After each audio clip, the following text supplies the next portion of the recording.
Yeah, this is in Rousseau's Emile, probably close to the end of book four, where Emile is this sort of imaginary boy that he's raising to sort of talk about human development and basically kind of everything in philosophy and politics and all that stuff. But anyway, this is the age where he's like a teenager, basically. He's basically grown up, but still not very formed. And Rousseau has previously had him learn about passions of humans by reading history. And now he's having him learn taste. And this part is more confusing for me, but he's starting to have him learn taste by being in society and observing people and going to the theater and reading books and things.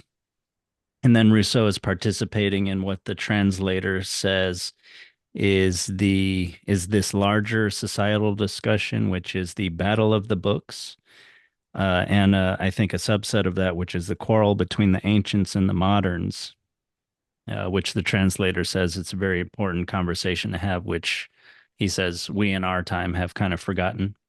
But basically, the idea is like who is superior, the ancients or the moderns? And Mhm. Rousseau, in at least some ways, comes down on the side of the ancients, and including in here with this discussion of the taste.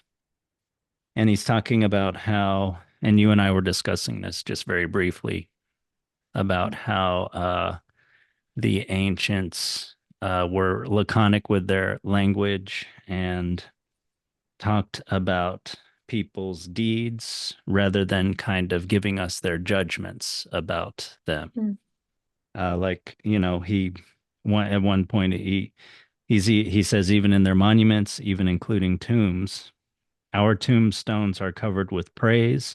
On those of the ancients, one reads facts, and he talks about a modern tomb that talks about somebody doing heroic deeds or something.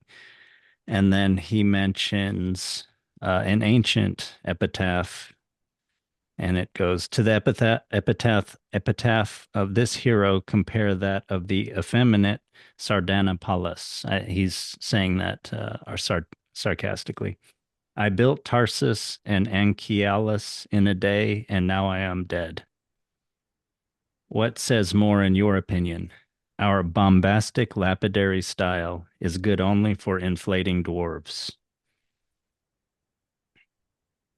So we're sort of, lapidary, we're sort of like jewel polishers who, try to make something as pretty as it possibly can be. We're inflating dwarves, but yeah. And what were you saying about modern style and what do you actually think about that? Do you think that's true? Mhm. Oh, I was talking about how when it comes to language, I notice like a lot of well, I called it dramatic, but yeah, kind of dramatic language to apply to anything, including Yeah. the word heroes. I've heard people Yeah. called heroes just because they say something clever or witty. Like if Yeah, I don't even know uh where to begin thinking about yeah. that. Like, how could they possibly use that word? I mean, I've heard, less bombastic, but still kind of Mm-hmm, overuse mm-hmm, overuse of that word with heroes, with anybody who does something dangerous and well, the word heroic comes to mind because for me because it's the only word that mm-hmm, like we ever use. But yeah. somebody that does something dangerous and helpful, Mm-hmm, uh yeah. we're caught. It's like risking your body at all is heroic, Mm-hmm, because maybe people are so unused to seeing that. mm-hmm.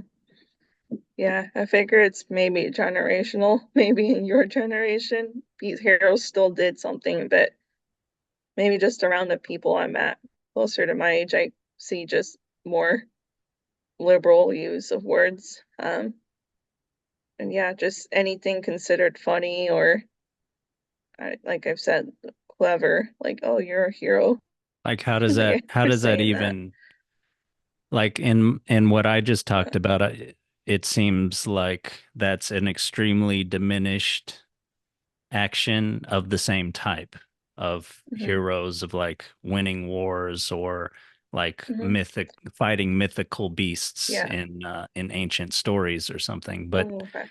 what you're Um, saying, that doesn't have to do with risking death at all.